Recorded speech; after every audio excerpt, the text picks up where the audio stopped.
2 p.m. Ms. Rakowski, will you call roll? Mayor Lake, Here. Vice Mayor Hart, Here. Councilman Bobby Brown, Here. Councilman Tony Brown, Present. Councilwoman Thompson. Here. You have a quorum, Madam Mayor. Thank you. We just received, hot off the press, a package that's being presented by DRMP. And I know that Ms. Rakowski has an acronym to remembering those initials in the order in which they belong. Who is presenting first? We're both co-presenting. Okay, so we were going to first address a cemetery plan.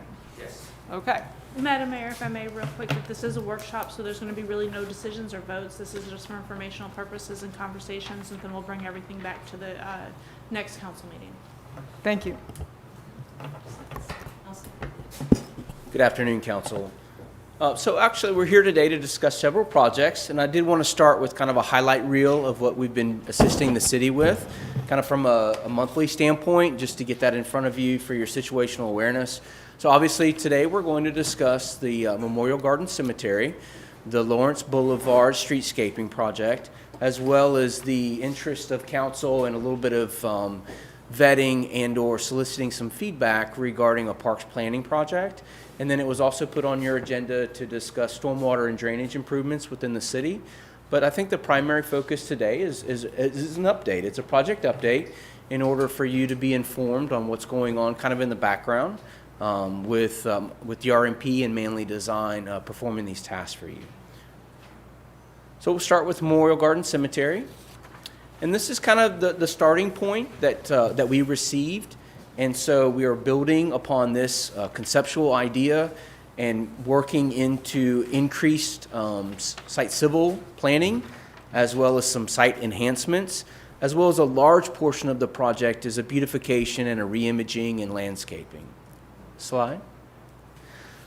Another component of the project is a GIS inventory of the burial plots. And so we've been working on that. We received a lot of data associated with the occupation of the burial plots, as well as the availability. And so we'll have an inventory, and essentially this is a snip of the project delivery map that you'll have that's an interactive map, such that you can evaluate it from an inventory standpoint, as well as it's a lot more informational than what you had before, and also a little bit more user-friendly for the city. Slide, please. So from a site civil perspective, this is the layout, and there's a road on the west side of the project that has experienced some degradation. It's not easy to drive on. There are some concerns about erosion and drainage, so we're proposing, as you can see, that's hatched over there, some site improvements to that, as well as a drainage swell to improve those conditions. And that's coming off of, too short, but off of the old side of the cemetery. Myself and Kenny evaluated that a few times, and we think we've come up with a really pragmatic, fairly cost-effective system to improve that. We know we have a lot of sandy soils in Keystone, and it's not pleasurable if you're, in a typical car to drive through that area and ingress, egress. Or a hearse, yes, sir. Slide, please. And then I'll hand it off to Elizabeth to discuss the landscaping and the hardscaping improvements that we're proposing. Good afternoon, Council. Elizabeth Manley, Manley Design. I know we've seen each other several times now. Thank you for the opportunity. So as Chad pointed out, and you know this from a few previous slides, plus just historically, you as a city have already envisioned the Memorial Gardens as a gardens and have done an overlay of what we're calling namesake plants to define the various garden areas. So a lot of the purpose of the landscape enhancements were, one, just to beautify, but also to help set up a little bit more hierarchy as a new person, a visitor, a guest to a service who's entering the gardens for the first time, may help them get a little more oriented, both just visually, but also practically from a where do I park, am I driving over a memorial or not. So using landscape to kind of put some buffers along the main routes to stress, hey, this is the main entry route, now we've got the gardens off to the side. and using the existing master plan with the namesake plants as inspiration for what plants should go where.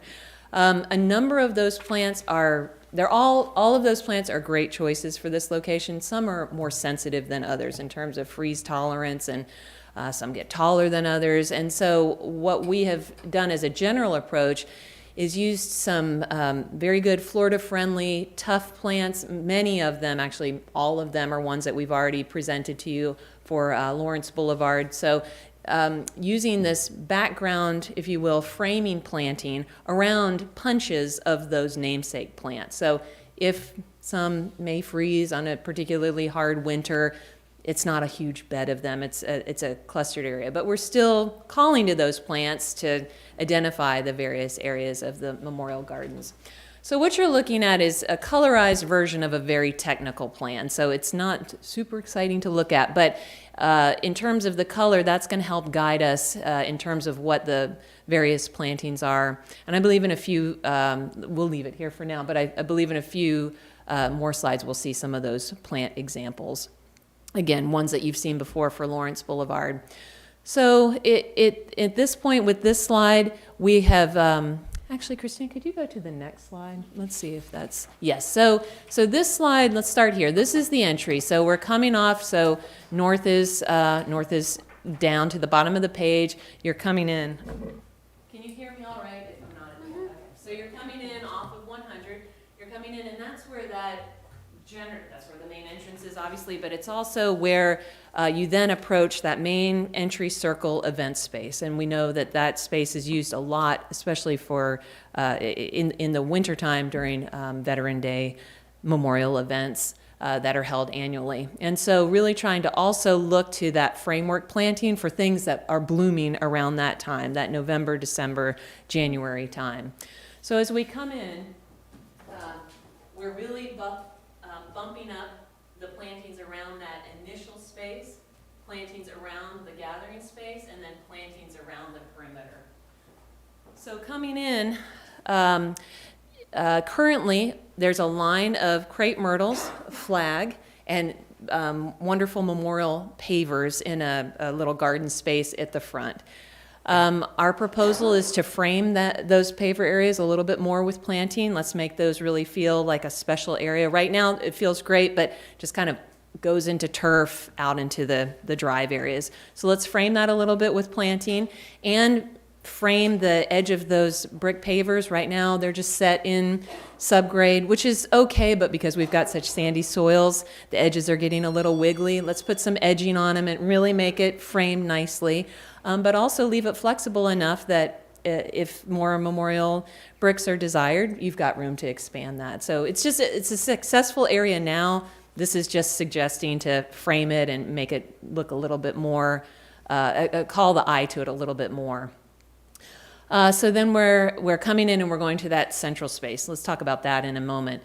Regarding the frontage along 100, and then the frontage as we're running along that power line easement that goes along, I'm all twisted around, along the east side, west side of the gardens. Thought two things. Along State Road 100, you've got, that's what these little bubbles are, you've got existing red cedar that are doing very well, that are beautiful, that are marching on down the line, but there are empty pockets between them. We're recommending some plantings in between woolly grass, dwarf shillings holly, just to get a little line to the eye and to frame things. That's going to help define mowing edges as well. We could do something a little higher if we felt it was better, but those cedars are really nice and big. Along the power line easement, we are recommending taller plantings such that a green wall is really created. Sweet viburnum, which is just a nice big leaf, solid to the ground, green shrub that will get 15, 20, 25 feet tall if you want it, but is easily maintained at 6 or 8 feet too. So really, and that's that dark green. So just creating that wall, punching in between with some lower plantings just to give it some interest. And also as we get up to the columbarium, doing the sky pencil holly, which is a very narrow, more formal looking holly. It's not a tree, it is a large shrub. just to give a little bit of a difference at the columbarium. Around, kind of focusing back on the entry area, we've got a lot of plants, and overall, the plants that are selected are not only the namesake, but are ones that are blooming all year long. So we've got agapanthus, some colored leaf loropetalum that are always going to be a nice purple color. Agapanthus have the big blue blooms that we're seeing all over right now. So just a nice palette that's going to be evergreen, that's going to have blooms here and there throughout the seasons. Okay, Christine, if we can go back to that other first slide. There we go. Thank you. So looking around the gathering event area, currently there are brick planters, and in between the brick, and that's framing that space, and in between the brick planters, we have the crosses where the wreaths are able to be put on. Right now, you've got hollies in those brick planters. We just thought there's an opportunity to do something a little more colorful and kind of beef that up. So proposing some camellias that are the Shishigashira that are pink. They're blooming around Veterans Day. How about purple queen? So commercially, we're open to suggestions. Commercially, we're usually using Shishigashira and the Minoyuki, which is the white. And those are very consistent. They're tough. These are the Sasanqua, trying to get a more bush-like form. But if you know of other varieties that do well here that you'd prefer, we are happy to entertain that. You can't kill it. It keeps coming back. It will Okay. Go back to the ground in the winter time. Okay. They come back not to do anything. Is it a Sasanqua or a Japonica? It's a succulent. Oh, I'm sorry. What is it? Purple queen. Oh, the purple queen succulent. I thought you were talking about a variety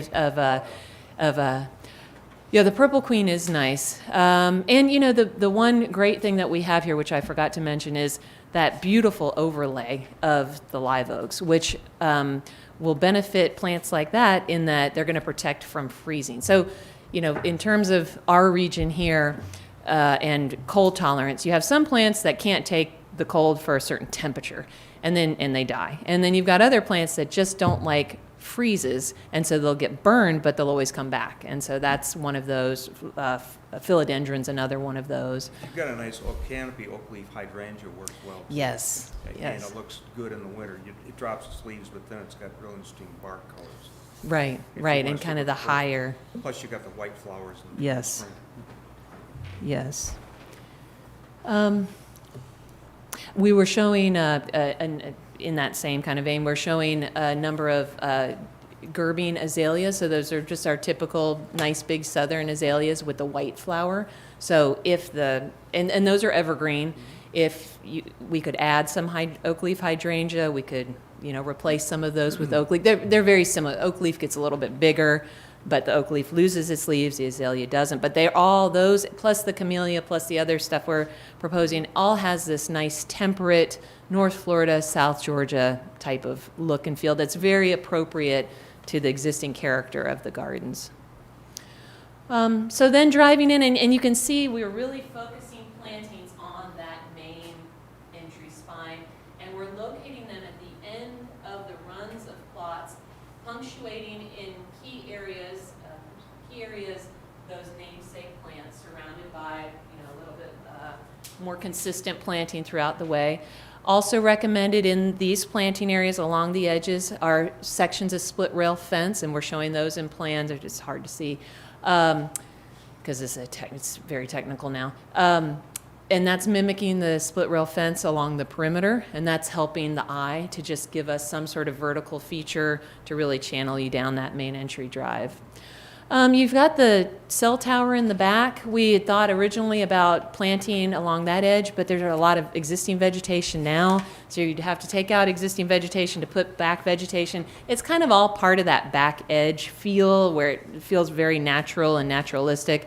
So we thought that's probably not the best use of funds at this time. It could be maybe a later phase. Some of that around the tower, they may have been required to put. Because of Our the towers buffer. we put up, we had to put Yes, something. from just a So from a you buffering need to check them compliance. before you start Yes. moving, changing it out. Good point. Okay. So again, really the focus on that main central spine around the event space. One other thing I forgot to mention in the event space, you've throughout the whole gardens, as we pointed out, you've got these beautiful live oaks. There's some laurel oaks in there as well. Those are still very valuable trees in terms of a large shade tree, but they have a much shorter lifespan. They're dying in 30 to 40 years. So when they get large, they're close to the end of their life. Where a live oak, it's just getting started.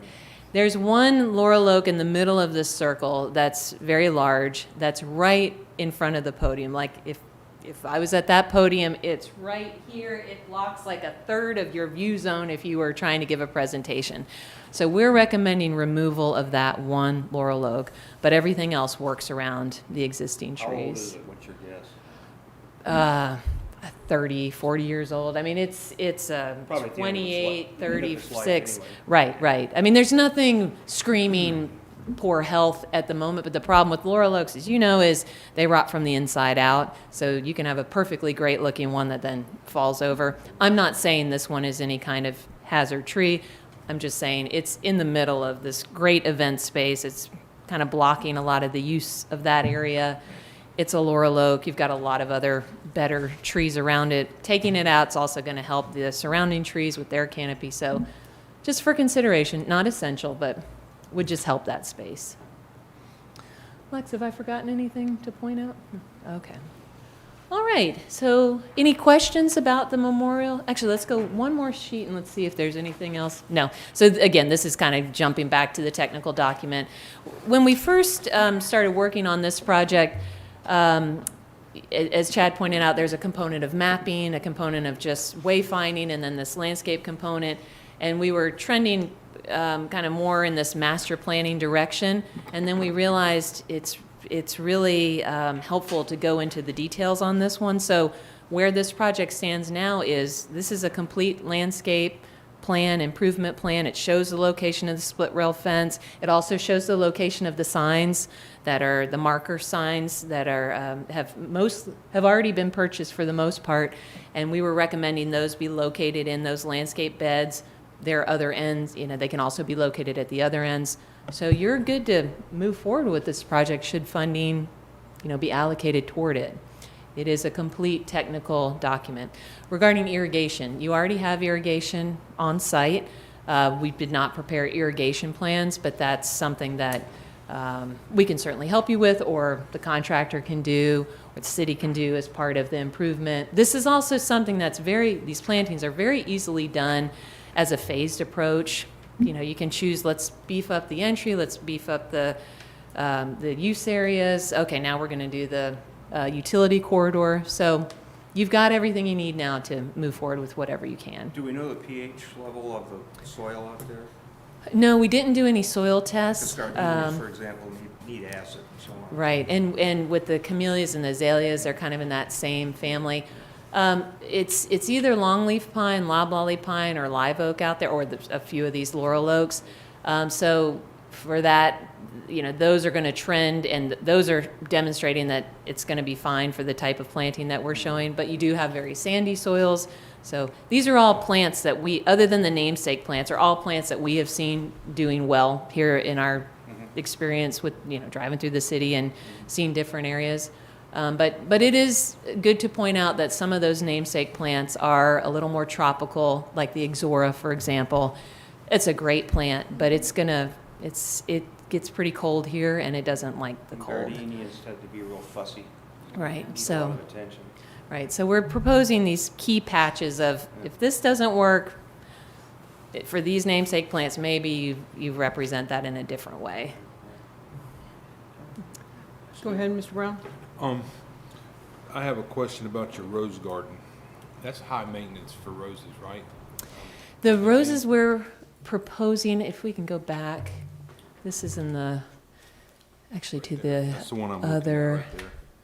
which in the, You got a rose garden right there at and the, it's the rose is the namesake plant, and that's why we're recommending it. So the rose, and actually if we go to the plant list, you go to the last, sorry Chris, lots of thumb exercise today. Next one. No, this is it. I'm looking at what the type of rose is. It's the,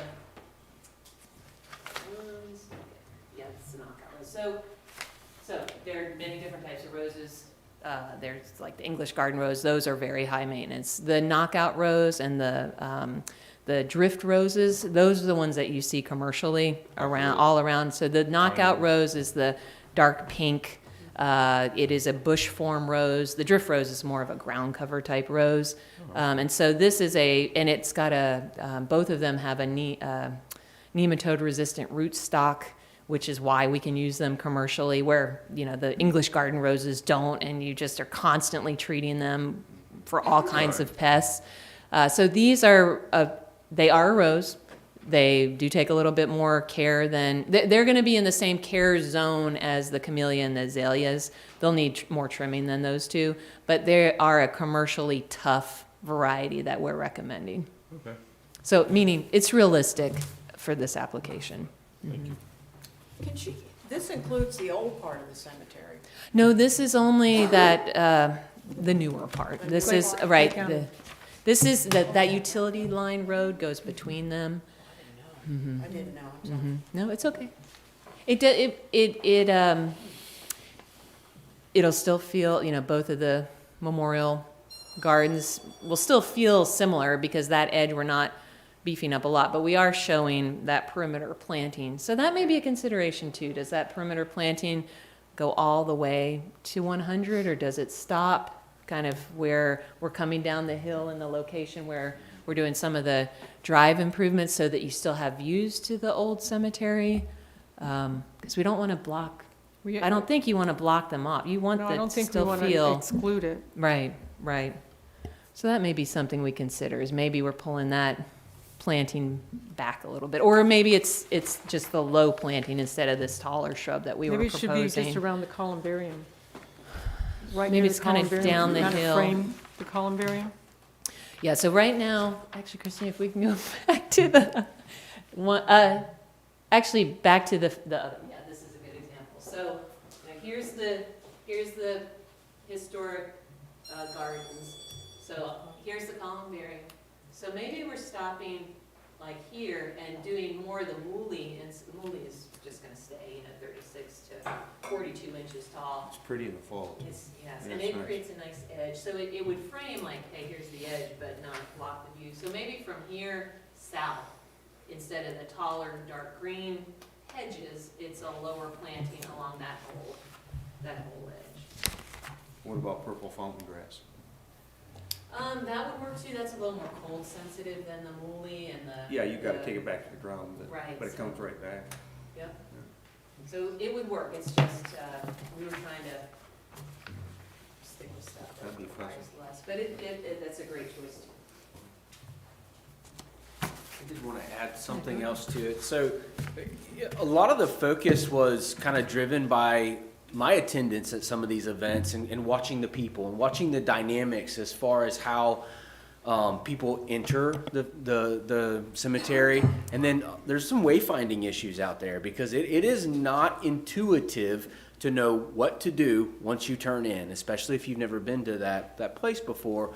And so with the landscaping, with components of split rail fence, we also want to incorporate some directional signage. And so we're talking about, parking ahead and designating an area to encourage people to drive towards the back of the facility where there's an open bahia grass kind of pasture, and then using split rail in that area as well to encourage people to stay in this area. Because really the only, the component within the cemetery that discourages vehicular traffic is curb stops right now. And most of those have been grown over and they're not easy to see. And if you were to inadvertently hit one, you wouldn't like that. And so the split rail fence, to me, in our mind at least, because it's already present on the cemetery, it's been used throughout the city, throughout several areas, it was a better choice because it's at the right level for vehicular traffic. And I think it really, if you look at this plan and you think through how some of the services out there, as well as the other celebrations that happen out there, it's guiding people all the way through and taking them to the back, because we've seen a lot of services where people are stacked on the side of the road, which then creates kind of a vehicular block to encourage people not to continue to drive. And so in this fashion, utilizing signage and the landscaping as well as split rail fence, I think it'll be a much more functional activity when we have celebrations out there. Is there a reason why we didn't include the Bradford County side of the cemetery? This is the facility that we were asked to work on, so Sure. The original scope of this when we started with Michael Baker was to incorporate the Clay County side and then the wayfinding system. The conversations that council had at the time was that the Bradford County is a much older feel cemetery. It's a completely I think all but like maybe 2 or 3 lots are sold out and is almost at capacity itself. And so there's not a whole lot of changing other than the maintenance of the upkeep of keeping that nostalgic feel of the older side cemetery, then bringing this into the wayfinding system where people are finding it more difficult to navigate through where our celebrations happen and things of that nature. Would the visitor traffic be a lot less on that side, Absolutely. just because of the age of the Yes. folks? and it was my understanding too that there aren't any official city events held at the other facility, as opposed to the Christmas and the Veterans Memorials is held at the Memorial Gardens. Are you considering any ground cover? Do you need any ground cover? I don't see anything on your chart. We're doing some liriape, some iris, if you could consider that ground cover. Sunshine mimosa works well too. Mm-hmm, Yeah. yes. Here again, you can't kill it. It makes Right, its and own it'll kind of nitrogen. keep yeah. going on its own. Okay, any other questions about landscaping? Okay, so we're moving to, Yes, ma'am, we have a couple more. oh, on this, I'm sorry, but I know I'm ahead of myself. That's the tree you're talking about? Yes, I'm sorry. Yes, if we could keep There's- going there's on the more slide. in there. I'm sorry, I was Okay. thinking, okay, sorry about that. Yes, this is the tree that we're talking about, and you can Okay. see, right, you can see the podium to the back here, Right. and then the issues with that tree just sitting in the middle of everything. And then here is that memorial brick area. It's very successful. There are a lot of bricks there, but just the edge is crumbling a little bit. There were also issues with the crepe myrtles are a perfect choice. They look great, but they're competing with the flags. So some suggestions to trim the crepe myrtles back a bit, which you certainly can do. Don't hack them all the way back, but just, trimming the 3 feet or so back from where they currently are, and that'll keep them in that nice view zone, but let the flags really dominate as they should. And this is also demonstrating those existing brick planters, and those do very well defining the space. And I forgot to mention with the crosses, with the ability to, the crosses with the hooks for the wreaths, we're also recommending some plantings at the base of those, just to beef those up a bit. They get a little lost when you initially walk into the space. So putting some loropetalum, the purple pixie, which is a ground cover type, purple leafed, very low shrub around those. What's our next slide? Let's see what, yes, and this is just more the typical feel with the large live oaks. And then this is that open easement area. You see the cell tower there in the back, and the columbarium, and that's all the future columbarium area. So just seeing the need to really create a perimeter and to kind of stop the eye before the fence line. All right. Here are a lot of the plants that we've talked about. These are all the ones that are recommended, many of which are also at Lawrence Boulevard, or the future plans of Lawrence Boulevard. All right. So again, we'll be co-presenting the Lawrence Boulevard streetscape improvements. We've had 2 workshops, to my knowledge, discussing this, and so we wanted to ensure that council got a refresher on that, and also to provide some more details associated with it. So the goals and the vision are to make more of a re-imaging. So obviously, Lawrence Boulevard, 2021 construction was completed with funding from FDOT District 2. And so now the opportunity is there for that beautification, for those site enhancements to add value to the infrastructure that DOT invested in, as well as to update the community of sorts. Not to modernize it, but ultimately to use landscape and hardscape in an effort to improve our downtown area and that corridor that is vital to the commercial businesses in that area. And so Elizabeth Manley Design has spent an enormous amount of time evaluating our options and coming up with and refining things, and those have all been presented to the public as well as council. So I'll let, like her to kind of walk through and touch the highlight reel as far as what we've proposed. We also have all the details associated with what was shared at the workshop, but these are just the high tops of the waves. And I forgot to introduce Lex Banker, landscape designer with Manley Design. She's been integral in all of these projects, so sorry about that, Lex. So as Chad pointed out, these are the same slides that you've seen before, but just offering a brief overview just as a reminder and kind of catching up as to where we are now. So if we could go to the next slide, please. Just other goals in terms of the streetscape, not only providing that great enhanced look every day, but also functioning very well during events like the numerous parades. How do we design something that's not going to get trampled and that is going to really support the parade use as well? And this was experiencing that firsthand was really instrumental in the design. And then also, and this will kind of touch into the parks master planning that we're going to talk about at the end of this presentation, the idea of that beautification, making a consistent aesthetic statement from downtown all the way to Keystone Beach, and really trying to strengthen that core as you are in Keystone Heights, this is the downtown. All right, next slide, please. So we're doing that through a variety of means. The first is hardscape treatments and looking to use a combination of concrete and then brick paving. And we haven't gone any further in terms of the choices and detailing than we were at when we presented before. But the idea was really trying to look back to that 1920s feel. What is timeless? What's going to mimic a lot of the existing architecture or bring out the good architecture that we've got in downtown already, what's going to be easy to maintain, and also kind of cut down on a lot of heat effect in downtown. So some sort of combination of brick and concrete, and primarily focusing on brick banding and a more concrete area. That's just going to keep things lighter. It's going to be less expensive. It's not going to compete so much with some of the facades in downtown. Next slide, please. We're also going to add enhancements in terms of new street signs, and these have already been purchased by Public Works.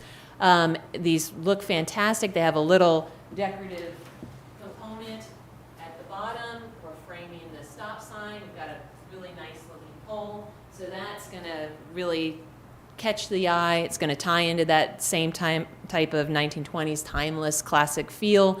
And we've got a lot of signs downtown, so that's going to really cue you into these are regulatory and wayfinding signs with the street signs, and you're going to see those consistently the whole corridor. We also have talked about the idea of putting street names in paving at the crosswalks, like these types of examples. Is it metal? Is it tile? We still need to figure all that out. Is it engraved brick pavers? That would work too. But just as a little threshold element as you in the sidewalk are walking into the intersection. And then new site furnishings, benches, litter receptacles, and new planters to really bring some landscape into these, in particular the intersection areas where we've got the big crosswalk signs. You got a big post. There's not much going on in the ground plane. We're proposing and building out more of that paving to make those a little bit more robust, and then putting planters around those big street poles to catch the eye and just to help with that pedestrian comfort in that zone. All right, next slide, please. In terms of landscape material, looking to use, again, kind of back and forth. This was our first, this project preceded the Memorial Garden, so, did a lot of study into what are going to be great plant choices for this area specifically, that are going to be low maintenance, that are going to bloom different times of the year. And for the Lawrence Boulevard, will also stay low because we need the view zones from at all the intersections to be very low for pedestrian and vehicular safety. That Little John bottle brush does well. We've got a couple of Yeah. them. Yeah, those are a really nice new They don't get addition. very big. No. So the normal bottle brush that's like Oh, a small tree. we got a huge But one, these, too. and they kind of have this like minty leaf They look. they sparkle. Yeah, they're really, Sparkly, it's yeah. a good new plant, a good new variety of a good old plant. So a lot of color, not too much though. And the approach from a planting standpoint is not onesies, twosies. It's beds of this, consistency throughout the corridor. So it's not distracting, but it's framing. All right, next slide, please. We've also looked at gateway opportunities. You know, the original master plan had the center gateway idea that we thought was really great. We've got the history of the gateway. We've got the survey marker, street signs, and how can we bring that all together using a lot of the same materials that we're seeing throughout the corridor, the church stone, the stucco, the mosaic tile, and how do we really tie one end to the other? And so the idea is let's try for a gateway opportunity down near Keystone Beach, Geneva Jungle, right at the interface between the surface parking lot there. We've got a nice wide area in the right-of-way. It's at the turn, so you're really seeing it coming both directions.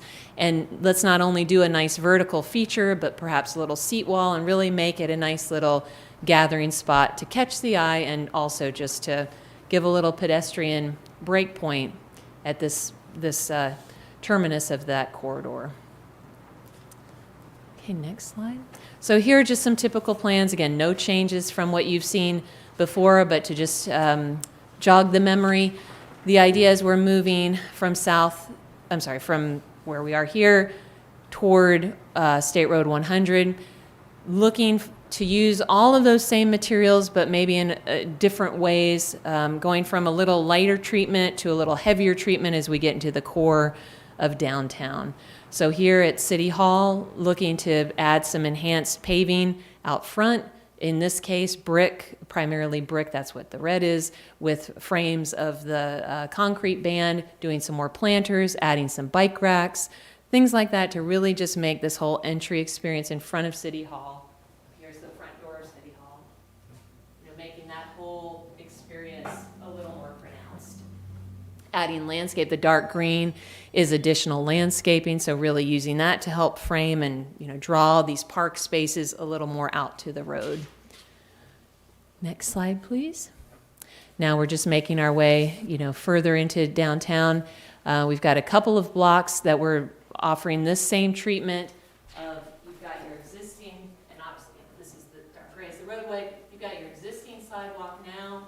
We heard a lot and worked a lot on what to do with that grass strip that's between the back of curb and the sidewalk, and you know, so many issues with access and slopes and you know, folks having a hard time navigating that. So proposing filling that zone in with paving, but having that nice brick banding around it, nice and clean. And this will all work from a civil standpoint too. You know, Chad's team is looking at that aspect of things. But now we've got, from the passenger side, you're stepping out into hardscape, you're on the sidewalk, there's none of this messing around with the grass area. And then at the intersections, currently, you've got the mid-block crossings, you've got a little sidewalk here, taking just that little piece up, because the whole idea too is we are overlaying, we're not redoing things, but in this case, just asking to remove that one little piece so that we can add more brick paving. Here's the big tall signs, we've got planters near there, so we've got more landscape going around with a turf zone at the edge, so when we've got parades, folks are sitting on the turf, not in the landscape, but that's plenty of landscape to still pop those intersections. Next slide. And then here we're really in the core downtown area, so this is Nightingale to State Road 100.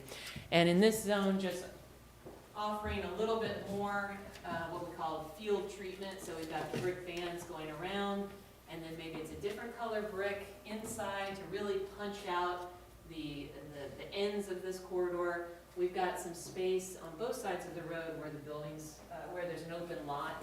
So we've got enough vertical room to plant some palm trees. That's what those light green circles are. Put a bench, you know, kind of create a little pedestrian spot that's not associated necessarily with a business. and not blocking a business, right there in the middle of things. Of course, this paving is going all the way to the right-of-way. Currently, most of that zone has businesses with, the businesses are continual, but most of them have continuous paving to the right-of-way, so this is just expanding that usable space for the businesses. It is in the right-of-way, but, how you manage that is up to you, but there's room for cafe tables and signs and, fun things to really build that economic development aspect too. But the lights and everything else stay the same. Here's just a rendering in terms of how this is going to possibly look. The rendering has more concrete than what the plan was showing. We're recommending a little bit more brick, in this zone here and in this zone there, a little bit more there. But in general, you get the sense of added landscape, maybe some palms. Business owners didn't seem too bothered by that. Palms getting up, the whole concern is views to the front of the business, which I completely understand. But we need some shade there. It's just so hot on this side. So asking the question, can we do palms with low plantings, introducing planters, benches, bike racks, but to a degree that is appropriate for the use anticipated here, and not blocking the main point of pedestrian access. Are you concerned at all with the palm fronds blowing down in the wind if they've already, if they're ready to come down anyway? There would be There might- maintenance. there Yeah, I might mean, be a you'd need, risk, yeah. right. I mean, there's, stuff can blow down Yeah, from nothing's perfect. anything, Yeah. but with palms, you would need to Keep them trimmed. trim them every year. But they are pretty low maintenance overall. We are experiencing across the state a palm disease. I'm sure you may have heard of, lethal bronzing. And it wasn't affecting our sable palm so much, which is what we're proposing here. That's the native palm. You see them throughout Keystone Heights. But that's becoming a little bit more of a problem recently. So that's something we'd want to watch too. But the sable palm is an inexpensive palm, such that if it were hit, you could replace it without it being a huge deal.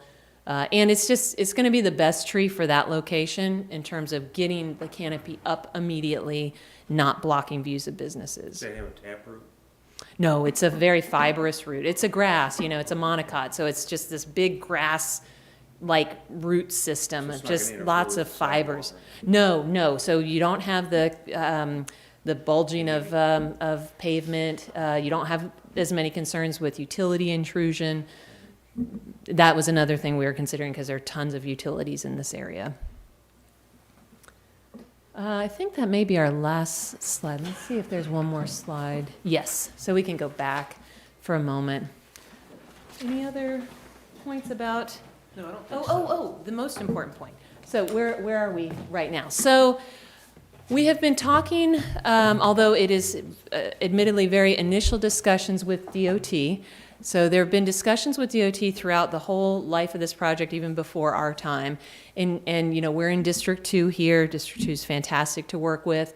They have, DOT is like any other agency. They have different groups for different things. They have a wonderful district landscape architect, Ken Cheek, who I've worked with before. And we've been talking to Ken all along about this project. He, like any agency head, talks to the other groups in his department. There's a whole planning group that is really involved with these types of projects, meaning projects that local municipalities want to partner or want to approach DOT to do. And I know, Scott, you've had a lot of these discussions already as well. So I've been reaching out to Ken, the district landscape architect, because, of course, as we know, this project has a landscaping component, but then this big hardscape element too. Asking him is DOT interested in assisting financially, and if so, how would that happen, and what would they be able to pay for? How much would they be able to offer? No answers on that yet, other than he's looking into different routes. In general, they really like the idea of the project. This is a perfect project for them to try and assist with, in that it's going to make a big impact to a municipality that's important in their district. They've just completed the roadway project. It's the perfect situation in terms of them wanting to help. The challenge right now, which is what Ken's looking into, which we're going to keep looking into further, is how they could assist with the hardscape component. So assisting with the landscape component is more realistic. We haven't been told yes yet, but there are dollars, and again, like any agency, the budget's all broken up into the different groups. There are dollars dedicated to Ken's landscaping program that he can use to assist local municipalities with plantings and sometimes some irrigation. But the hardscape component is different, and it's not roadway based, it's pedestrian based. So it's just a little more complicated how they find money for that type of component and where it comes from and how they work that out. So he is still looking into that. But that being said, it's not a no, but it's not a yes yet either. So it may be good to also think about, are there other funding opportunities, or because our questions right now is very high level. What can you help with? How much would be possible? And we've got a cost estimate that we've shared with them, so they understand quantities. We're projecting this is probably from start to finish, landscape, hardscape's probably around $1 million project. He said that budget number is good. You know, if we had come to him and said it's a $35 million budget, he said, you know, this is way too much. But the scale and the budget and the components all look good and fit into their general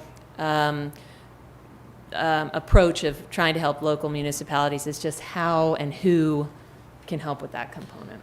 So if I may, with that being said, at the last Technical Advisory Committee meeting at the TPO, we did learn that Keystone Heights and the Streetscape project is a featured project, one that they're showcasing around the region and around really the state of the complete streets. And so with that being said, being able to partner off of that to move forward and really complete this project from start to finish is something that FDOT is really interested in. It's just a lot of creative thinking and coming together at the table on how we can make this happen. But they're very eager to partner with us in this project, moving it forward. I have a question. Who would be maintaining all these plantings? That would be the city's responsibility. And so we've been working Kenny's been part of this whole process, obviously as is Lynn, and we've been talking a lot about that, about how much landscaping is appropriate in terms of current crews and budgets to maintain, what types of plantings are best for low maintenance. Should we do irrigation or not? We're advocating yes, because that's going to reduce maintenance needs, and you don't have to turn irrigation on all the time, but it's there during drought conditions, and if you don't, then it's a lot of maintenance to replace and cost to replace plants. So yes, there will be more need for maintenance and more cost for maintenance, but we have been vetting that in terms of what's realistic and how much is too much. We've looked at that a lot. We were kind of going one way, and then we pulled back, and then we put a little bit more. We've haven't pulled back. We've shuffled things around such that where we're planting are the really important places. And let's keep other places turf, because turf looks good and clean and is very easy to maintain. What type of turf, out of curiosity? We are just recommending the Argentine Bahia that's out there now, because it doesn't require irrigation. And it's perfect for these back of walk areas and back seed pods. But it's our toughest grass. It's our go-to turf type for all of our projects, unless we're doing like a garden space or something at the front of an office building, and they want more of a golf course looking grass. The Bahia is a good one. Mm-hmm. Zoysia is also a good turf to use, and if we needed to enhance turf in some areas, we'd recommend Zoysia. It's got the deep roots, so it withstands drought very Right. And it's seed spread, so you can overseed it and get it to kind of pop back up. Zoysia's a spreader like a St. Augustine. It'll green up in the spring. Right. Any other questions? Okay. So the next part of our presentation is really to solicit some feedback and get some more direction regarding the potential for parks planning, master planning, conceptual planning, moving the ball when it comes to the parks infrastructure within Keystone. So just wanted to start with a couple of maps such that we were oriented from a scale. And I know that we all know the city well, but we probably don't look at it from the top down very often from a plan view perspective. And so really our recommendation for consideration is focusing on this central municipal area between Geneva Jungle, the nature park, and the beach pavilion obviously kind of includes that as well. And then basically this area as well, this recreational component between the library, city hall, and throughout the tennis courts. In my mind at least, that's where the overwhelming majority of recreational opportunities are, and that's where the event spaces have been, and so that's where we have the most traffic. Look at the next slide, please.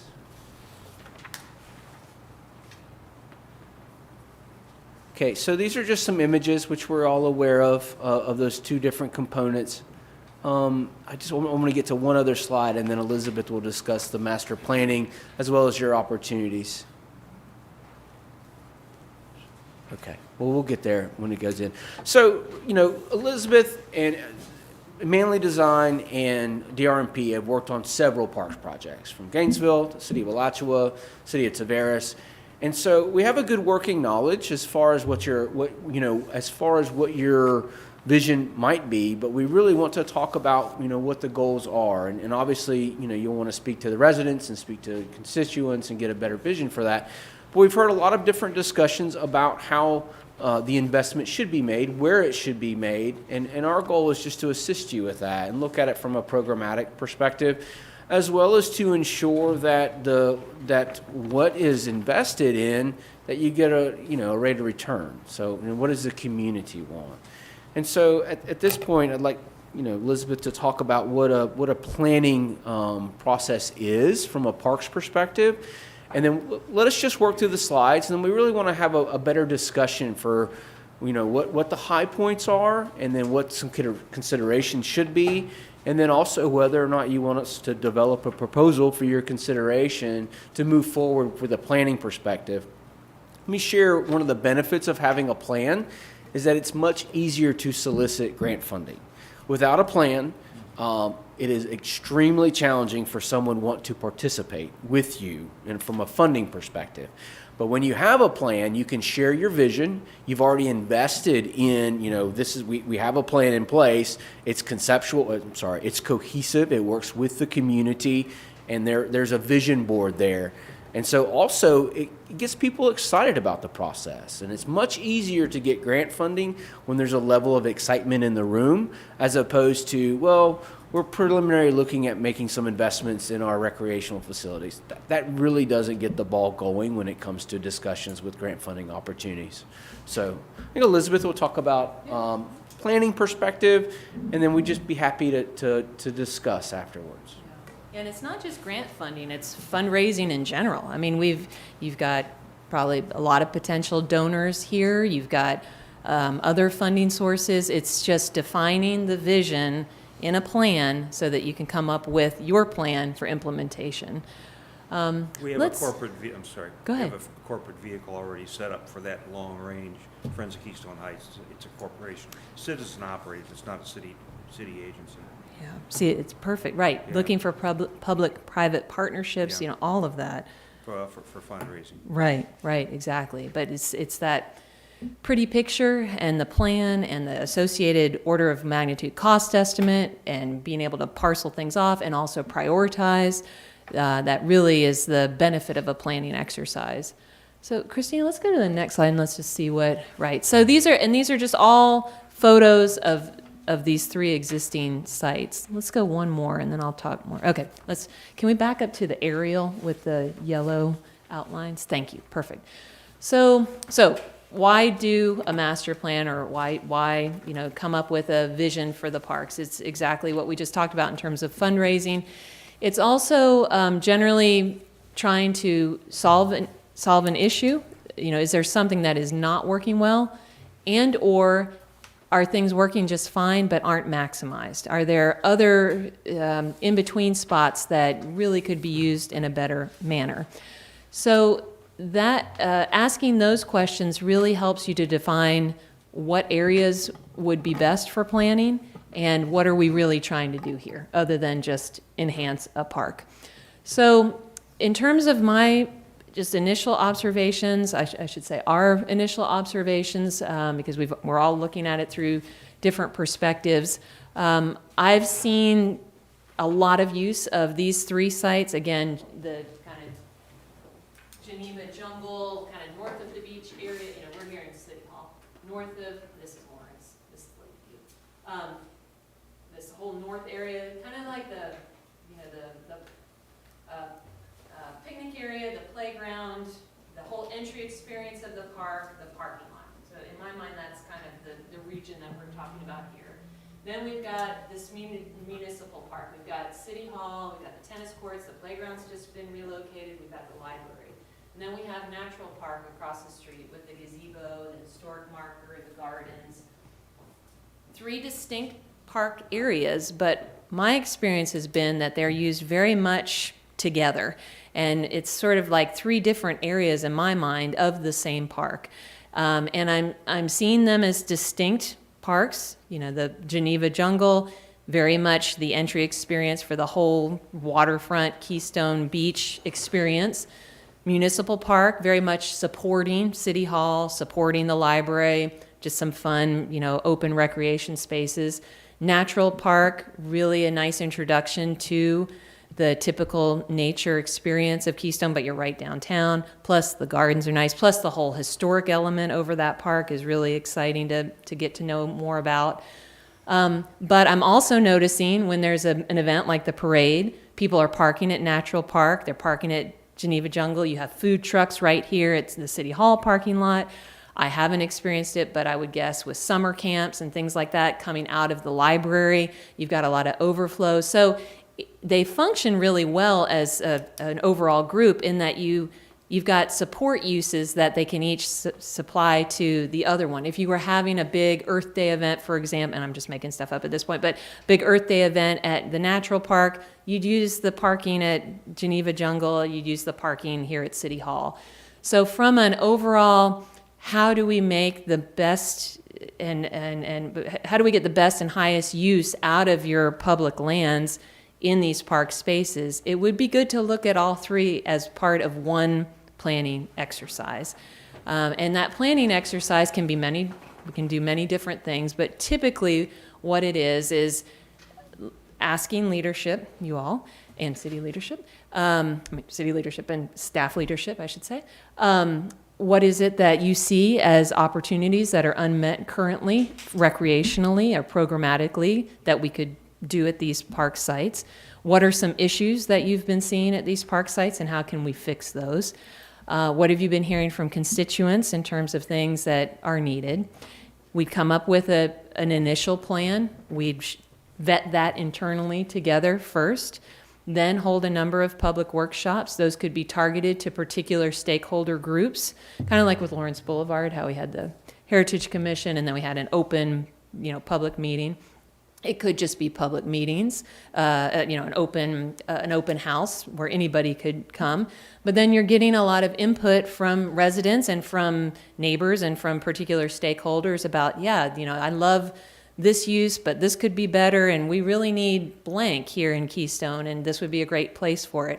We're taking all that input that's based on the plan, an initial plan, so we're starting with something.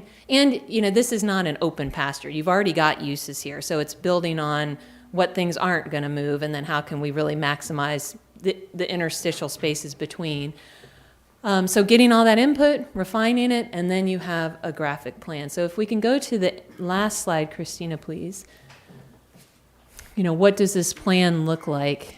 We're gonna come back to these. But if we go all the way to the end, there should be like a graphic rendering type of look. Okay, here we go. So these are 2 examples. So when we say master plan, what is that? That is a graphic plan that lays everything out in plan view, showing what fits, what the different elements are. But generally, it's also, at a minimum, an executive report that talks about the goals and vision of the whole planning process. Again, why are we doing this? What are we trying to achieve? Just like with Lawrence Boulevard, how we started with the goals. What were the issues? here's the overall plan, here's the program, and typically for these types of master planning projects, we have photos, comparable photos, like we did with Lawrence, of when we say a dog park, this is what we mean. And you know, a dog park can be 2 acres, a dog park can be tiny. The images really help communicate, for this park, this is the type of scale and level of finish we're talking about, but it's not all designed yet. It's just talking about program. So these are 2 different park projects that we've worked on. This is a project in Alachua County. This is a project in Lake County. But it shows, you know, and these are not what I'm saying we would do here. It's just to give an example of what the graphics generally look like. And I know it's really hard to see, but you know, you've got the plan, you've got it over an aerial so everybody kind of can get oriented. You've got the list of all the program, you know, what is proposed exactly, and then typically, if this were a presentation, the next few slides would be, here's a prototypical photo of a dog park, here's a playground, here's a, and that way everybody understands what's being shown. And then we typically like to do an order of magnitude cost estimate too, because again, at the end of the day, using it for fundraising, your grant agencies are going to ask, how much are you asking for? Also, a lot, as you all know, a lot of grant agencies require certain things. So like Florida Recreation, FERDAP, Florida Recreation Development Assistance Program, that's a state grant program for parks for municipal clients. They sometimes, depending on the year, they'll have a target. Like this year, we really want to support accessible projects, projects that create accessible opportunities in cities. Or we really want waterfront projects, or, you know, we really need more downtown economic development projects. So, you know, if you have a cost estimate broken down with based on the program, then you can highlight, for this grant, we are asking for funding for this piece, and that would be, you know, $50,000 or so. So it's just it ends up being a useful toolkit to rally everybody around the same vision, to get a long-term plan. If somebody comes into town and wants to do something crazy different, doesn't mean you couldn't do that, but you've already got a plan, and how does this vet and work with what we've already decided? And it gives you the ability to fundraise. And if you have money in the budget and a really important priority corner, you can prioritize that and say, okay, we're going to siphon that one off and start doing technical documents for it.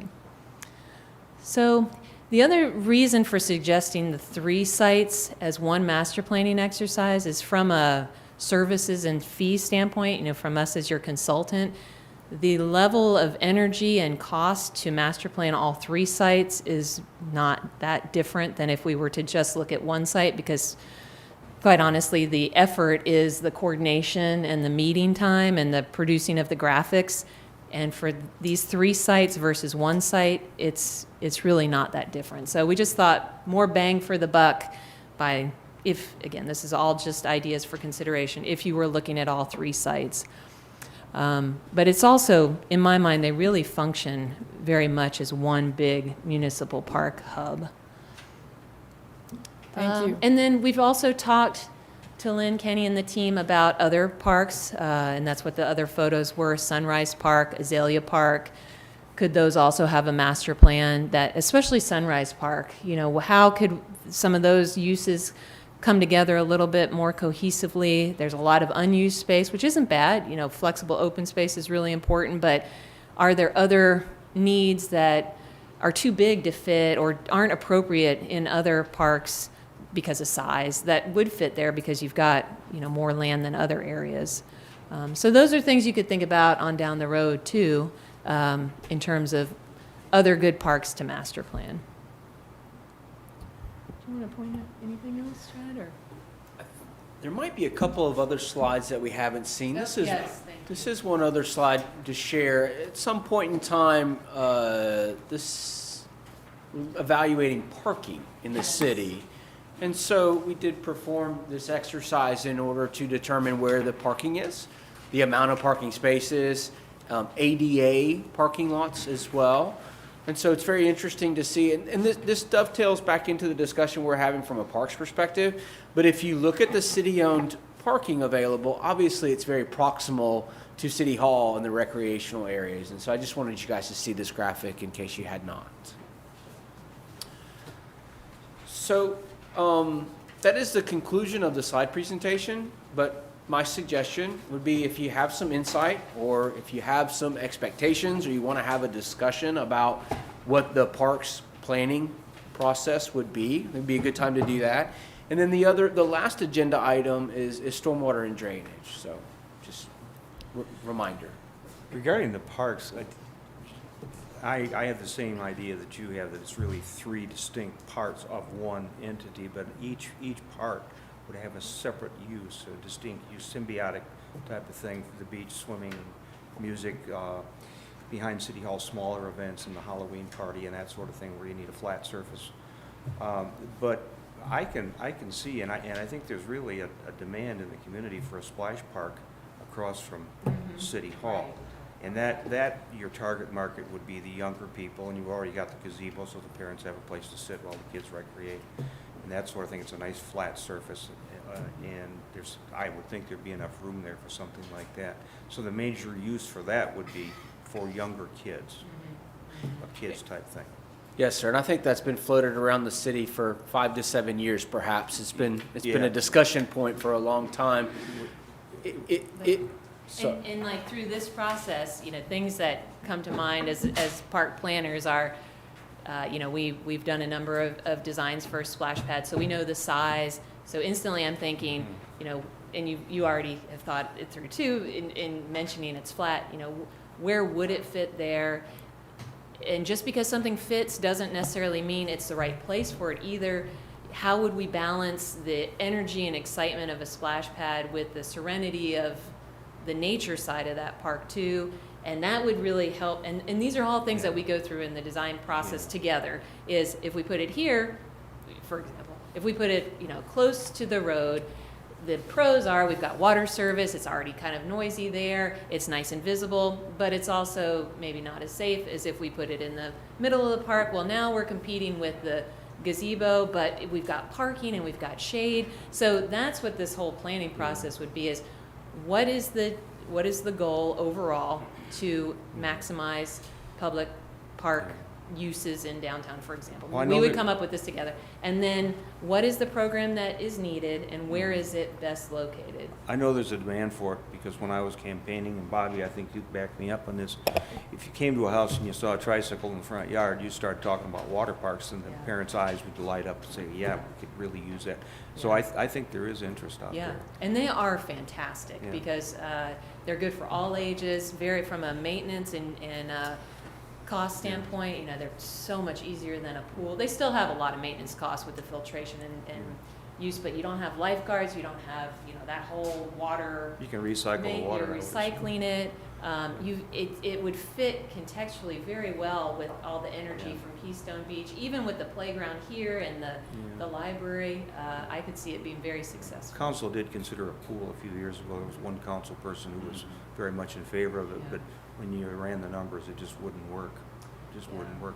And it's a totally different thing. I mean, it's still fun water activity, but, the pool has so much more programming. It's so much more cost and maintenance, but also tons more programming ability, where the splash pad, in my mind, is kind of more in line with a playground, like a cool playground, a way to have a play experience where you're not overheating. Good place to take the kids in August. Right. And it But you can also doesn't use have to it be as a- huge. I Right. mean, we're not No. talking about a huge splash water Right. park.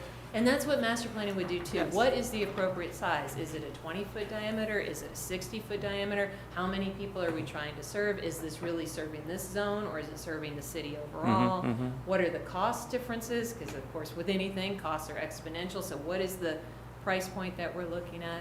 What is a theme idea? So all of that is what could be explored without going in.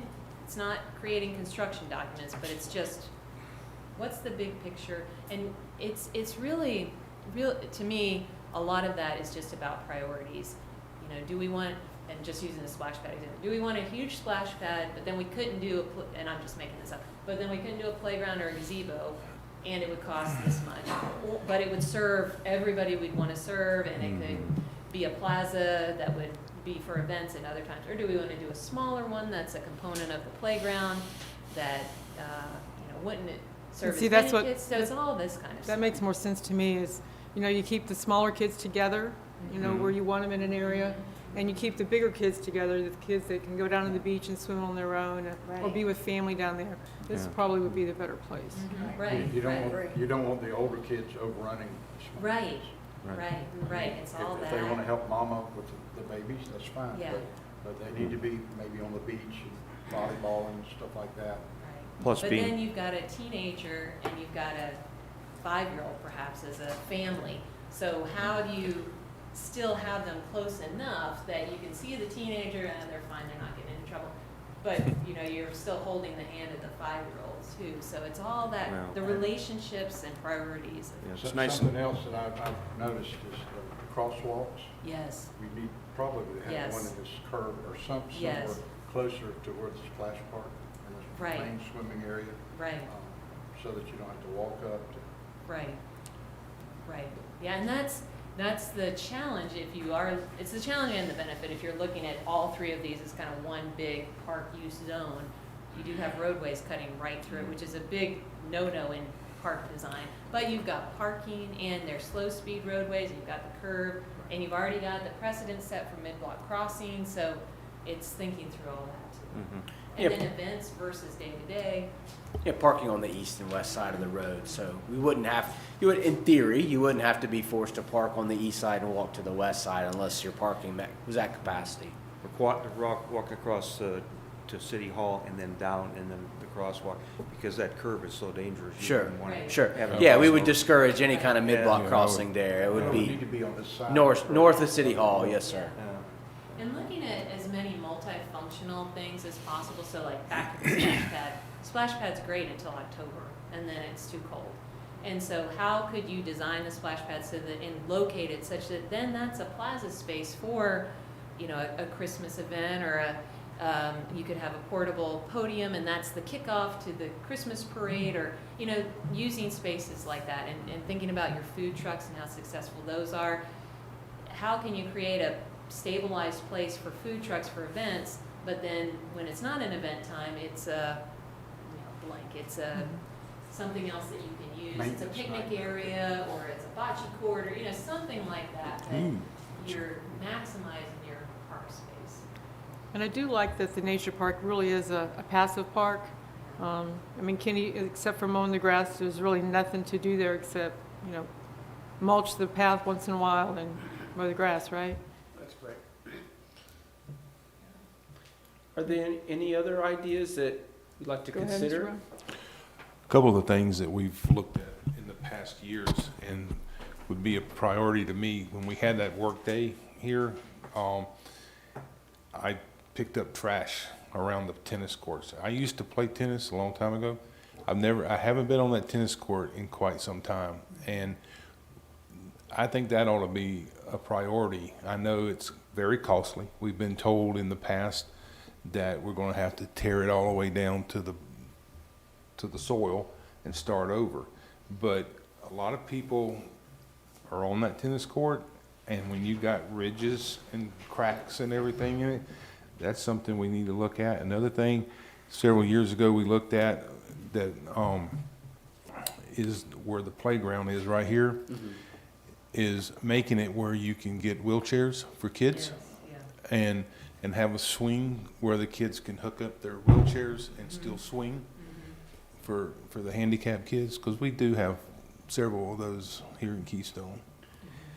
Okay. And that's better for, any accessibility improvements are better for everyone, too. It's better for the guy with the, hand truck Right. during an event with all the sodas. It's better for moms with strollers, so it has a lot of good benefit. Regarding the tennis court, we did do a pickleball court out by Sunrise, and the feedback I've gotten is it's so uneven that experienced players won't touch it. They go a lot of other places.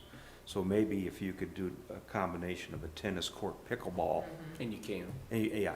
We just, in Northside, we just did another park project together, and has tennis and it has dedicated pickleball, but the tennis courts are also striped, Yeah. corner stripes to create, if you stripe the whole thing, it's just visually very complicated, but this corner stripe, so then they could have pickleball events on the weekends, with it's- portable It's nets. very popular, that, Yeah, it's it's like 20, huge. 25 people show up, Yeah. like on Thursday mornings to play at one of the county parks. It's the thing, right? It is. Like, we hear that every Yeah. every town we go to. But then also considering the flexibility of it as well, right? So in 3 years, what if the pickleball industry falls flat? You still, you still want to be able to utilize that and repurpose it. And so really, and just falling back to what Elizabeth has reiterated several times, is thinking through that. Not thinking about just today or tomorrow, but several years from now, to ensure that any investment it made has that flexibility inherently built into it, such that you can pivot as necessary.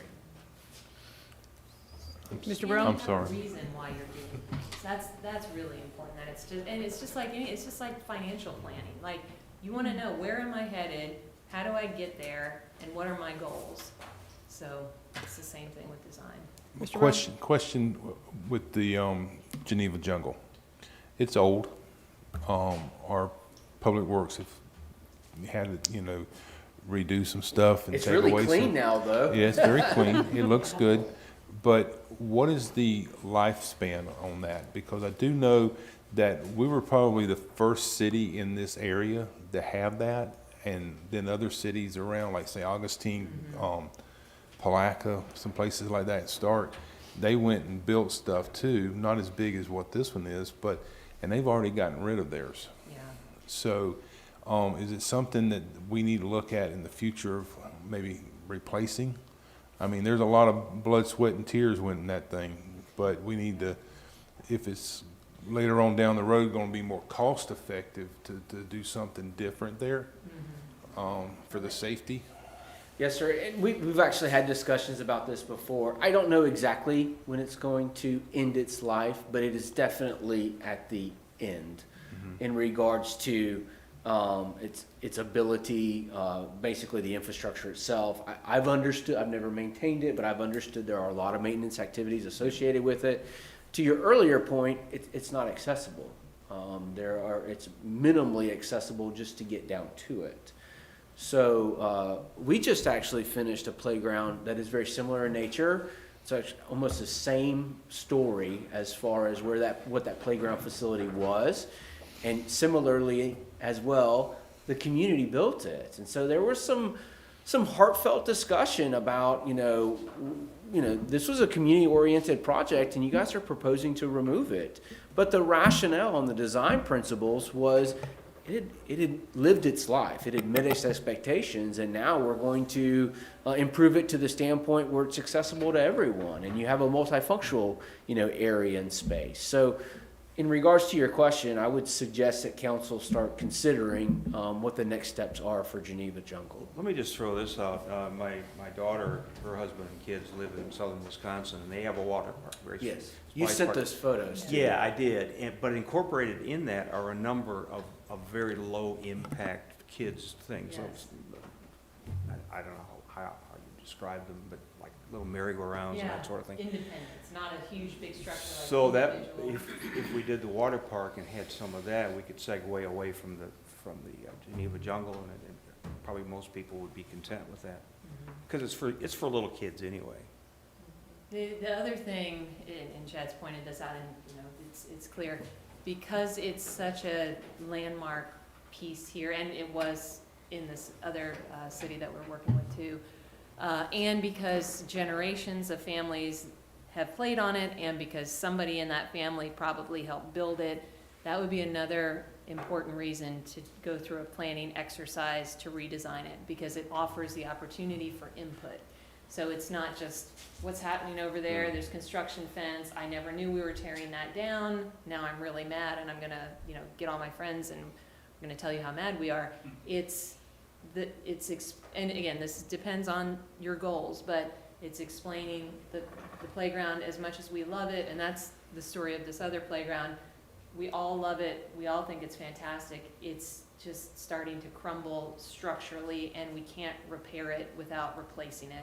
And once we replace it, we have to bring it up to code, and we can't do that with this existing structure. That's the story of this other playground. But because so many people were so vested, You know, we had a lot of public input and people getting up. I remember playing on it when I was 5. I remember taking the grandkids there, you know, that, all of these things.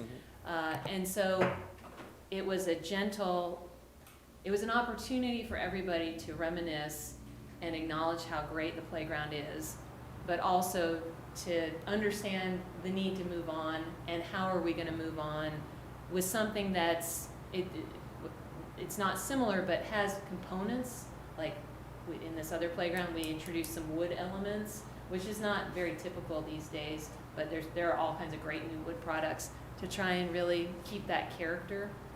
We were able to keep existing trees. That's the other issue you have, is the whole playground's built around existing trees. That's not typically how we do playgrounds these days because of a lot of reasons that we could get into at that point. And just how to manage all of that and get people's input, and then it doesn't mean everybody's happy, but at least everybody has the opportunity to offer input and, you know, really understand why things look the way they do. The great thing about these types of playgrounds too is they really maximize all these different play experiences in a really small footprint because they're stacked and, you know, the real narrow walks, and a lot of that you can't do now either. So whatever you were to do to replace it is probably going to look pretty different. So that's not bad, it's just different. So helping everybody along that process is really important.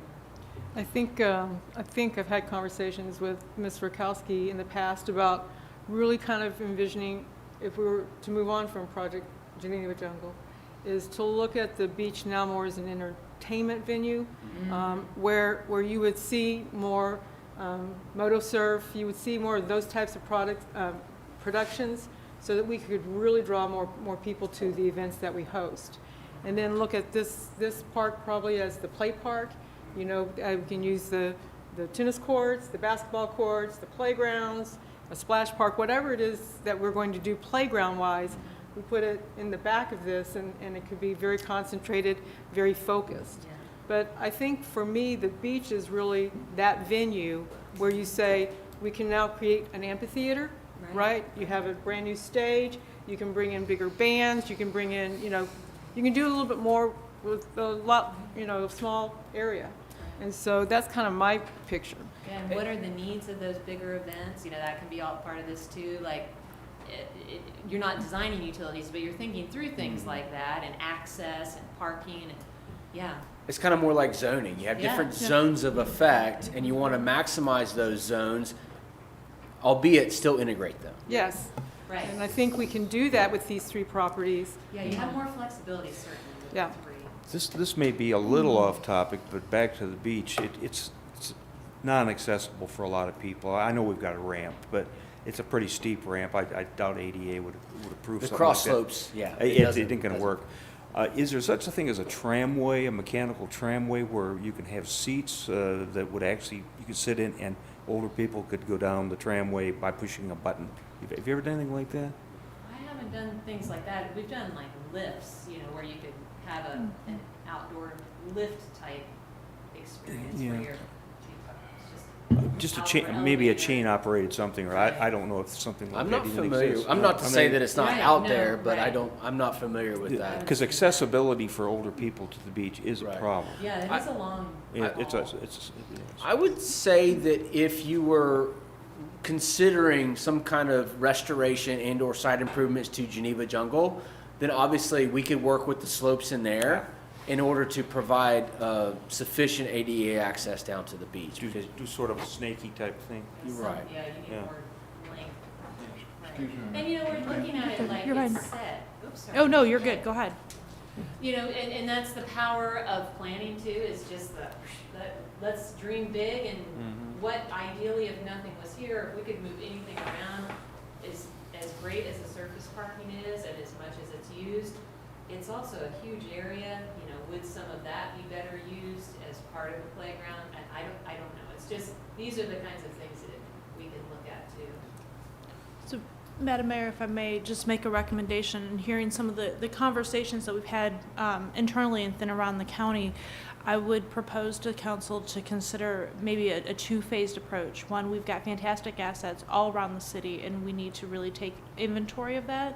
One of the conversations that I've shared with DRMP is that we have 6 park locations in the 1.1 square miles. 4 of those are proposed restroom locations, and that's a lot of restrooms, municipal restrooms that we have. So let's take a look at our city park as a whole, what our needs are, and then focus, once we understand that, focus into a main core area of what our immediate goals are. That helps with a couple of things. One, when we talk about the trailhead, it's there in a plan. So if there's funding that we find that's immediately available, we can maybe deviate and start focusing on grants, not losing sight of that this is our primary, but it's still within our plan. And then we're still seeing inventory that as we have conversations of, we really want a dog park, and so we're not losing sight that we have one just down the road and not putting one here. And that way we have a master inventory of what resources we have, and then drilling down and focusing after that into our main core. And considering what the needs will be if some of these subdivisions come to pass, so like Sunrise, you're gonna have a lot of people, there's a park across the street, what are they gonna do? So what kind of direction, we've had conversations, what kind of direction do you want from us? I think, go ahead. Our proposal, I mean, obviously, the main rationale for doing this and including this in your agenda today is to solicit your feedback. And then if council is so inclined, we'd be happy to prepare a proposal for your review and consideration. And then if it needs some more refinement, we'd be happy to do that to meet your expectations. So, and to Ms. Rakowski's point. You're not making decisions today. Right. Wait, You can solicit and ask though, because your decision will be at the proposal of what that is. And so we can start defining what we would like, what council would like to see that proposal to be. And those where your decisions are gonna come into play. so my suggestion then was, you suggested inventorying all 6 properties, correct? And what we have done now is only 3. And so I would propose that we do all 6 so we understand what we have and what's here and what's not. Sure. With a focus on what our priorities are going to be. And I think that we've had conversations that we can incorporate both of understanding what we have in the city, so we're not duplicating that and then drilling down on these 3. Correct. And the way I'm seeing it is, you know, the 3 other parks that aren't in the city core, that's much more lighter. That's more of a decision tree. And this is the programmatic opportunities. And it's not getting into site planning or graphics or conceptual level discussion. But to document what those are and then at least identify the needs more in a tabular form and less graphically, Okay, which is a cost savings. right. Can I suggest, More like programs And overall. it's fantastic for grant purposes if we do see something down the road. And can I just mention a couple of opportunities based on other projects that we've worked on? So the Land and Water Conservation Fund was permanently authorized, you know, forever by Congress 2 or 3 years ago. That's an option. The FERDUP is an option. CDBG is an option for funding. Obviously the TPO, and then a variety of other funding sources. And for example, the Land and Water Conservation Fund, I think their cap is $450,000. So I mean, there's a fair amount of opportunities that, you know, I'd be happy to at least share with you and be aware of it. And I've understood that Clay County has a grant team that might be willing to assist the city. So from that perspective, at least we can tee up some opportunities. And if the city is so inclined and Clay County is so inclined, that they can work on assisting the city, well, assisting the county in all reality with obtaining funding. I can see going to them after this initial inventory step of like, here are the things that we're gonna dig deeper into. What are the grant opportunities that you see at this level? And that could prioritize too then which ones you Yes. start really planning out. can I suggest one more step before we start interacting much more? I think, let's get the public involved. Let's have just an open house of some type, just for ideas. Okay. See what the demand really is. For all 6. Like, Yeah, have it- yeah, anecdotally, you know, Splash Park, but folks may have a different idea. Yeah, no, Uh, that would be completely appropriate for Yeah. this first phase, I if you think will, so. of, here's what we have, what do you, What not would you- just a complete open door, but, Yeah. here's some things that we we've all heard, you've all heard in the Yeah. past. What do you think of this? Right, kind of more what is the list, what's the wish list? And then we can all help figure out where things go. There's several stakeholder mechanisms to do that as well, to kind of encourage people to at least get a little bit closer. Because if we come with 1,000 ideas, we can never touch 1,000 ideas. Really need to narrow it down to 6 or 7. Aside from that, it's not worth the investment because you're not going to be able to achieve everything. Yeah, typically what we do there is, talk about at an open house. Have it obviously at a time that works for the public, Saturday morning or Thursday evening or something like that. And like Chad said, kind of set the bumpers, if you will, of, these are the parks that we're looking at, here are things that we've heard. A lot of times, there are all these different ways to get good input, but there's an exercise called red dot, green dot, where everybody who comes gets 3 red stickers and 3 green stickers, and we have photo boards of all kinds of different program options, splash parks, different kinds of splash parks, different kinds of playgrounds, and everybody gets those 3 votes of these are things I love, these are things I do not want here. And so then it's just a real high-level data gathering method that is fun and effective, and the 7-year-olds can do it, us older than 7-year-olds can do it, and it just really, it gets people to get a little bit out of the weeds and kind of think big picture. And you're looking at something like, when I say playground, everybody is thinking something different, where if we're looking at this picture. Anything else on park planning? Go ahead. Now, when we can make a comment? Yes. Okay, we're gonna do something with Splash Park. The next meeting, every parent that's got a kid, show it with a water gun. Okay. This is an issue. It's a dog cart. Okay. Don't put it with the older kids, put it up here for the little ones. Sure. I'm happy to do that. I've visited the places where the splash parks are. They don't have to be big, they don't have to be expensive.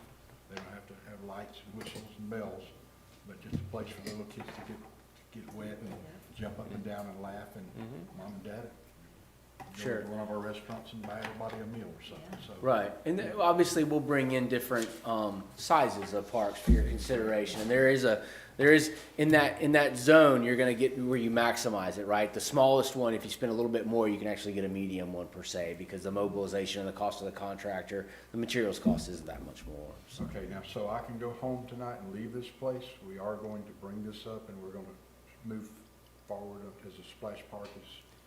I would say that we would include. Start the planning. We would include the splash park in our proposal as far as what we would introduce back to council and the community for their feedback. And it would be part of the programming. Exactly, it'd be on the program list of an element that we have heard is a priority element to put somewhere in the city, and then get everybody's input on that. Where, what did they So like, Steve, what you size? can leave tonight. And But then it's up to input and funding and where does it go? I mean, it's a long road. But at least we're trying. Yeah, we're it's sure the moving start. forward. It's a process that we. the splash park thing has been on talk in this town for several years, and it's always been where we're gonna put it Yeah. and the cost Yeah. of it. Now Lake Butler's got one, and it's not a very big one. I've got pictures of it. And, so, I mean, something, and it could be something that if we wanted to go that route, that we start small, but have it where we can add to it later. Expandable. You can expand on We them. can expand it. Yes. I mean, that was a campaign slogan y'all had, so if you start small, make them happy. Right now, a water hose with a sprinkler. That's what I had, one of them things you hook up and went around like that. How about slip and slide? So we have one more agenda item. Yes. So the stormwater and drainage was placed on the agenda. So this is more from, in my mind at least, from a maintenance perspective. I don't know that a lot of maintenance has occurred within the city, not for lack of wish or want, just perhaps from a lack of funding. And I have a vision, I have some suggestions, but I also don't know what the city has capacity for. In addition to that, obviously leaning on some agencies to help with stormwater master planning, with improvements. I would suggest starting with maintenance. You know, let's handle the infrastructure that we have and then make improvements from there. Most all of the sediment basins that lead into Lake Geneva are at capacity.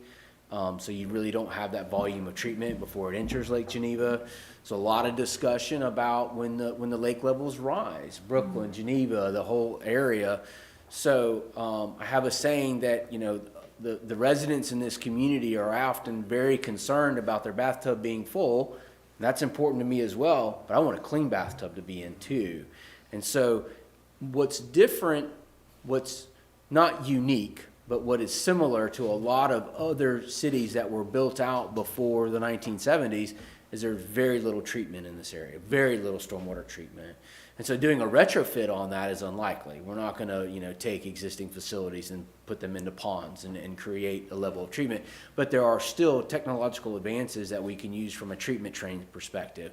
There are BMPs. There's a host of different ideas that can be introduced, but obviously that direction has to be start with council and start with funding and evaluate and prioritize the assets that we have and where we are moving forward. And then also to work with state agencies such as FDEP and the Water Management District to perhaps buy into a cost share program. So it's kind of my vision, and I'm always worried about what the water quality is just as much as I am the water quantity, because if you've ever spent some time in some of the more urban regions of Florida, such as Orlando, or even unfortunately in Gainesville, where you have some impaired waterways. Once you have an impaired waterway, getting it back is really not an option, because it's already flipped over, and undoing all of that is so cost prohibitive that most communities can't afford it. So can you give us an example?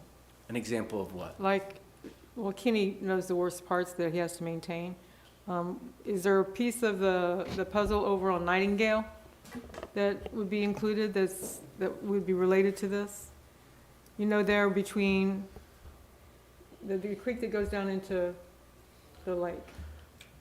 Yeah, that one. So with that being said, I know that the county is undergoing an entire stormwater management plan, and that includes all the municipalities, because why not? If they're not going to exclude as they're going through, you know, water flows over the county lines. With that being said, we'll be able to take that data and then send it over to our engineer and partner with it, because it's not only going to include what you're talking about at Nightingale, but it's also going to include what happens here at Julia's Cafe when it storms. And then over at Ace Hardware and things of that nature, and really capture the city as a whole. So I think that the first steps with this is recognize that this is something that the city will have to look at investing in the near future, that there are partnerships available, and also working with the county on what that their stormwater management plan or study is going to include, and how that's going to affect us. Right. So in my experience, at least, what the county's going to do from a county-wide perspective is going to be at a very high level, and so that's going to introduce some opportunities and look at some advantages and different approaches. But after that, after there's some of those priorities and options are, you know, it's time to get a little bit deeper into it in order to come up with solutions. They're going to identify problems and potential solutions, but they're not going to address localized flooding behind the Methodist Church. They're not going to touch those components of it. They're not going to talk about how pavement degradation is associated with localized ponding in the streets. They're not going to get into all your plumbing. They're not going to scope the stormwater management system and show that you've got these 3 or 4 areas that are sedimented in. They're not going to go to that level. So I think it's the best step is because you get a countywide influence of some options, but then based on that report and based on the level of details, the city has an opportunity to get a little bit deeper into this. Chad, you mentioned Lake Geneva. Of course, there's Lake Brooklyn too, and there's water that runs off into Lake Brooklyn. A neighbor of mine complained about some bloom and just muck, maybe caused by when they did Hardee's or Wendy's and didn't do a very good job. So if you could take a look at that, or maybe Kenny, maybe you already have, I don't know. Chad, we looked at that over there behind Wendy's, where they Right. had ditch blocks before. Yes, yes. And then whenever they did the Wendy's or whatever, they did away with them for some reason. Okay, I haven't seen that subsequent to that, and I don't remember that being as part of their site plan. We're getting a little bit off topic We here, are. but Wendy's was an architectural redesign. They didn't have any site civil plans. Okay. So because they were supposed to stay within the structure of Wendy's, Yeah. it was purely an architectural Well, there is review. gonna be a problem, and when the water does come in from the pipeline, it's gonna, Sure. that end of the lake is gonna, it's not gonna be pristine. Sure, understood. Yeah. So is it the consensus of the council? Oh, I'm sorry, Mr. Brown. Can you make this simple for me? Okay, Lakeview, we've got 1, 2, I think, settlement. I believe there are 3 Is in there total. 3? Yes, sir. Okay, so stormwater comes down through there, Mm-hmm. and it sits there, and then it settles back down into the ground, correct? The way it was designed originally, yes, but because that's a settlement basin, you've got sediment, and so now when it flows, it just flows right over the top of it Exactly. and goes down into the concrete aprons that So the is that swales. something we can We can do clean maintenance out? on those? Yeah. clean those out? Yes, sir. Same thing, what is that, Fox Run? Is it Fox? Not Fox, that's over that way. Down here at Nelson's Point, where we've had issues years ago, that goes into that creek. Yeah, now, at the end of 4th Street, Forest, I know it Yeah. started with an F. That's another issue that we've had in the past, but I think a lot of that got corrected. yes, we did some drainage structure improvements some years back. The stormwater treatment is nothing like sewer treatment. You No, don't sir. have a plant. No, sir. You use these retention ponds. or whatever you Traditional wanna call 'em. practices for that, yes. So when I'm just trying to visualize, so when I go up the Beltway from Chafee to I-10, all those ponds out there, that's stormwater treatment. You're providing attenuation and treatment at the same time, so volume as well as treatment. Okay. It's catching all the, it's the first flush, so it rains on asphalt with all the oils on it. Mm-hmm. The water comes off with all those oils on it, and if it's not somehow captured, all that just goes right to the waterways. So retention, or detention, will capture, you have to design and engineer it to capture a certain amount, the 10%, or they call it the first flush amount, to capture those particulates and all of the runoff. But then you also have to capture the volume so that when you develop a site, you aren't now dumping all the water, to your adjacent site. So it's treatment and capturing the water. So one of my concerns is what you were saying, Mayor, is the Nightingale Creek. Everything that's piped on that side goes to that creek. There is no, nothing like we have right here on Lakeview. Sure, And with the water coming up in the next few years and that creek flowing again, right. that's going to need to be a priority. Yeah, and that'll need to be modeled because it's called a tailwater condition, so you don't want to end up with a tailwater condition where you have a higher, I've understood that Geneva perhaps is going to have 10 to 11 more feet of water. So when we get back to closer to historic water levels, you get a tailwater condition, and depending on the elevations of those, you can run into trouble. And with that creek, Highway 100, there at Clay Electric, Right. all that water comes in on that creek there at Clay Electric. And it's not percolated or anything, it goes right into the creek. Sure. That's part of the natural flow from. Correct. Yes. Brooklyn to Yes. Little Lake over to Geneva. Yeah. Right, and I don't want anyone to think that I'm thinking negatively about, what we have now. It's just that I'm making a suggestion that you evaluate your options moving forward to improve stormwater and to improve drainage, because there's actually a lot of funding from that, from an infrastructure perspective right now, from not only from the federal government, but also at a state level. And so with all this increased light that's going to be shining in Keystone with the Blackwater Creek project, in my mind at least, if we can get ahead of that and evaluate the merits of additional stormwater treatment, well, then you're achieving two things. Your bathtub is full and it's clean. We all agree with that. And it sounds like it's a combination of maintenance activities activities that would be low-hanging fruit. Correct. Meaning you've already got permits, you're just maintaining things that have already been engineered. But then there are other projects that would take new design and engineering, and that there's probably a whole spectrum of those too. Yes. These are pretty easy and defined, where this is maybe the long-term goal. Right. So is there a consensus? Yes? Yes? Is there a number that we need to set for that?